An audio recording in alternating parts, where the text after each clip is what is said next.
européen, un ancien ministre des Affaires européennes, un fer de lance de l'idée européenne, un fer de lance qui vous aidera à croître, à diffuser vos valeurs à travers l'Europe. Et pour ça, déjà, je vous demande de remercier M. Moscovici.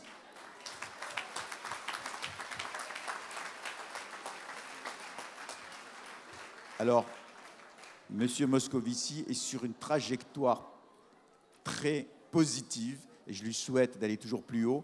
Juste un petit clin d'œil pour ceux qui croient au clin d'œil, au destin. Vous savez, quand on a eu M. Fillon, il est devenu Premier ministre. On a eu M. Strauss-Kahn, il est devenu président du FMI. On avait eu un certain Jacques Chirac, qui est devenu président de la République. On avait eu un jeune député qui s'appelait Juppé, qui est devenu Premier ministre. Donc, je pense que, ou bien, il y a un petit clin d'œil du destin, ou bien nous savons repérer ceux qui vont aller loin. Dans tous les cas, je prédis un grand avenir à M. Moscovici et je le remercie chaleureusement d'être venu un week-end, un samedi, alors qu'on est en période électorale, pour vous manifester sa confiance. Merci, M. Moscovici. Je vous laisse le micro.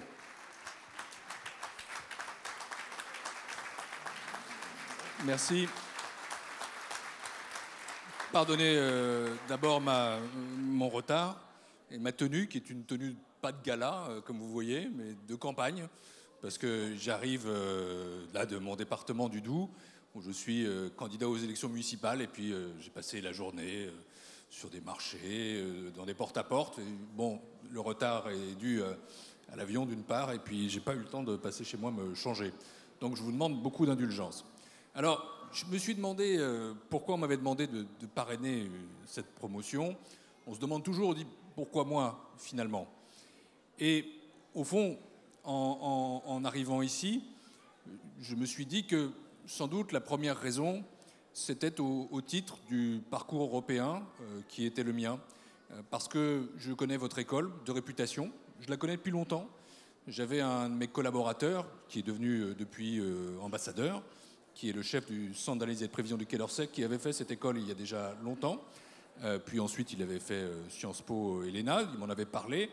Et puis j'observe la montée de l'école, sa montée dans les classements, le fait qu'elle est maintenant de plus en plus présente, de plus en plus écoutée, que ses débouchés sont satisfaisants. Et même de plus en plus satisfaisants, de plus en plus positifs, puisque vous évoquiez les trajectoires. Mais il y a deux dimensions sur lesquelles je voulais insister quand même. Vous êtes diplômé ce soir et vous allez entrer dans différentes branches d'activité et vous trouverez toujours dans ces branches d'activité la dimension européenne. Elle est de plus en plus importante. Non pas pour faire un discours bateau sur ce que nous a apporté la construction européenne, qui sans doute est en crise aujourd'hui, mais qui tout de même a apporté à ce continent la paix, dont il a été privé pendant longtemps. Et je veux dire à ce sujet-là que moi je suis de ceux, un peu rares peut-être, mais je crois que c'est très important pour vous, qui se réjouissent que l'Europe aujourd'hui soit plus uniquement les pays membres du début des années 50, mais bien 27 pays membres qui représentent toute l'Europe.